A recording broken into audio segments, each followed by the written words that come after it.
கோவை மாவட்டம் Pollachi top slip வரகலியார் யானைகள் முகாமில் அடைக்கப்பட்டிருந்த யானை மகாராஜா நேற்று உயிரிழந்திருக்கிறது. இது குறித்த காரணங்களை செய்தியாளர் மார்ட்டினிடம் கேட்கலாம். மார்ட்டின், சில நாட்களுக்கு முன்பாக காட்டு யானை மகாராஜா மயக்க ஊசி செலுத்தி பிடிக்கப்பட்டது. அது நம் அனைவருக்குமே தெரிந்த ஒரு விஷயம். இந்த யானை எப்படி உயிரிழந்தது? இது பற்றி வனத்துறை என்ன சொல்றாங்க? என்ன காரணம்?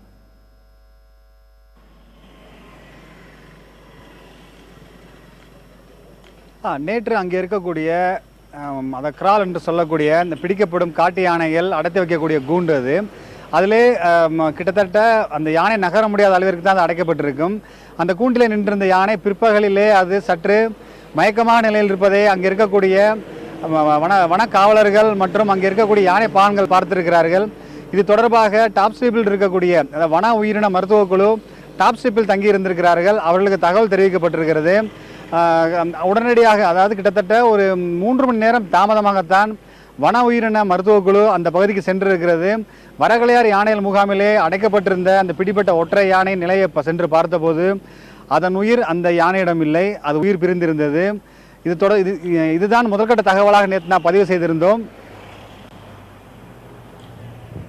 மார்ட்டின், இந்த யானை மகாராஜாவை பிடிப்பதற்காக கிட்டத்தட்ட 1 வார காலம் வனத்துறை முயற்சி செய்தது. அப்போது நம்முடைய நேரலையிலேயே கருத்து தெரிவித்த பல்வேறு வன உயிரின ஆர்வலர்கள் இந்த யானையை நீங்கள் பிடித்தால் மீண்டும் வனத்திற்கு கொண்டு விட வேண்டும், இதை கும்கி யானையாக்குவதற்கு முயற்சிகள் மேற்கொள்ளக்கூடாது என்கிற கோரிக்கையை வன உயிரின ஆர்வலர்கள் நம்முடைய நேரலைகளில் முன்வைத்திருந்தார்கள். தற்போது அவங்க என்ன சொல்றாங்க? இதற்கு என்ன காரணங்கள் என்று அவர்கள் சொல்கிறார்கள்?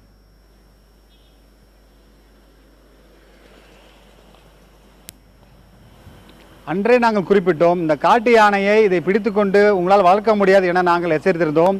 அதையும் மீறி தான் நீங்கள் இந்த காட்டு யானையை மயக்க ஊசி செலுத்தி வனத்துறையும் வன உயிரின மருத்துவ குழுவும் பிடித்திருக்கிறீர்கள். தற்சமயம் இந்த யானை இறந்து விட்டது, இதற்கான பதில் யாரிடம் இருக்கிறது என்றுதான் வன உயிரின ஆர்வலர்கள் கேள்வியை எழுப்புகிறார்கள். நாம் ஏற்கனவே இந்த செய்தியிலே பதிவிட்டது போல மேற்கு தொடர்ச்சி மலை பகுதிகளிலே சுற்றி வரக்கூடிய யானைகள் அவ்வப்போது அங்கிருந்து மலையிலிருந்து இறங்கி அடிவார பகுதியில் இருக்கக்கூடிய கிராமங்களில் புகுவது வாடிக்கையாக இருந்தது. எனினுமே அதனை அவ்வப்போது வனத்துறை விரட்டி வந்தனர். இதற்கிடையே எப்பொழுதும் எடுக்காத முடிவு என்றும் தமிழக அரசு வன ஆர்வலர்களிடம் எந்த விதமான கருத்துக்களை கேட்காமல் இது போன்ற ஒரு உத்தரவை பிறப்பித்திருந்ததாக அன்றே வன ஆர்வலர்கள் சுட்டிக்காட்டியிருந்தார்கள். ஏனென்றால் ஒரு விலங்கானது அதன் வாழ்விடம் காடு.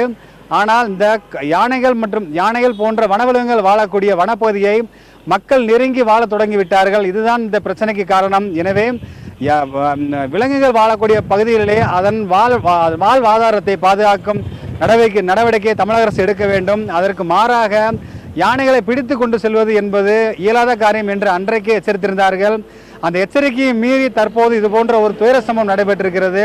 இந்த சம்பவத்தை அறிந்த வன ஆர்வலர்கள் மட்டுமல்லாமல் அந்த மதுக்கரை பகுதியிலே தொடர்ச்சியாக வந்து கொண்டிருந்த ஒற்றை யானை இறந்து விட்டது என்ற செய்தியை கேட்ட அந்த பகுதி மக்கள், அதே போல இந்த யானையை தொடர்ச்சியாக கண்காணித்துக் கொண்டிருந்த இளைஞர்களும் மிகுந்த சோகத்திற்கு ஆளாகி இருக்கிறார்கள். எனவே இதற்கு நிரந்தர தீர்வாக யானைகளை பிடிப்பது தீர்வாகாது, மாறாக யானைகள் வழித்தடத்தில் இருக்கக்கூடிய ஆக்கிரமிப்பை அகற்றி அதன் வாழ்விடத்தையும் அதோட வலசை பாதையும் உறுதிப்படுத்தி கொடுக்க வேண்டும் என்றுதான் தற்போதும் இந்த கோரிக்கை பலமாக கேட்கிறது. கணேஷ், மார்ட்டின், இந்த குற்றச்சாட்டு குறித்து, யானைக்கு அளவுக்கு அதிகமாக மயக்க மருந்து வழங்கப்பட்டதா சொல்லப்படும் குற்றச்சாட்டு குறித்து அதிகாரிகள் தரப்புல என்ன விளக்கம் கொடுக்கப்பட்டிருக்கு?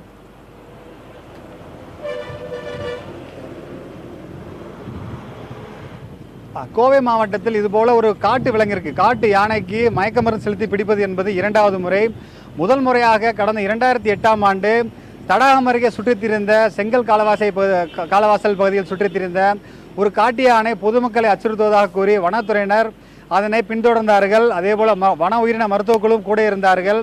இதற்கிடையே இந்த யானைகள் ஊருக்குள் வராமல் இருப்பதற்காக ரேடியோ காலர் என்று சொல்லப்படக்கூடிய ஒரு கருவியை காட்டு யானைகளை பிடித்து அதற்கு பொருத்திவிட்டால் இந்த காட்டு யானைகள் ஊருக்குள் நுழையும் பட்சத்தில் நம்ம அந்த இணைப்பு வைத்திருக்கக்கூடிய ஜிபிஎஸ் மூலமாக செல்போனுக்கு தகவல் வரும்.